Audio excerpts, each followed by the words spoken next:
এবার কলকাতায় মিডিয়ার মুখোমুখি হয়ে সাকিবের সাথে সংসার করা নিয়ে একই বলল বুবলি। বিস্তারিত জানতে ভিডিওটি দেখুন। শবনম বুবলি এখন কলকাতার সিনেমা নিয়ে ব্যস্ত। প্রকাশ্যে এলো ছবির 3 অভিনেতার ফার্স্ট লুক। এতে 3জনকেই সিরিয়াস মুডে পাওয়া গেছে। কস্টিউমেও আছে আলোর ব্যবহার। বুবলির পোশাকে আধুনিকতার ছাপ, পরেছেন কালো বেল্টের ওভারকোট। সৌরভকে একগাল দাড়িতে পাওয়া গেল। তবে কৌশিকের চরিত্রে যে এই ছবির অন্যতম আকর্ষণ হতে চলেছে তা তার লুক থেকেই প্রমাণিত। পরনে স্যুট, চোখে চশমা, হাতে সিগারেট ও পেন নিয়ে অভিনেতার গম্ভীর লোক নজর কাড়া। সম্প্রতি কলকাতা শহরে এই ছবির কয়েকদিনের শুটিং হয়েছে।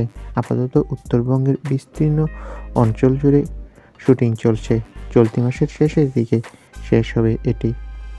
তবে সম্প্রতি কলকাতাতে অভিনেত্রী শবনম বুবলিকে মুখোমুখি হতে হলো সাংবাদিকদের প্রশ্নে। সেখানে অভিনেত্রীকে প্রশ্ন করা হয়েছিল, সাকিবের সাথে কি আর সংসার করবে? অভিনেত্রী বলেন, আমি এখানে একটা কাজে এসেছি। এই বিষয়ে কথা বলার জায়গা এটা নয়। আমাদের পারিবারিক বিষয় নিয়ে এখন আমি এখানে কথা বলতে ইচ্ছুক নই।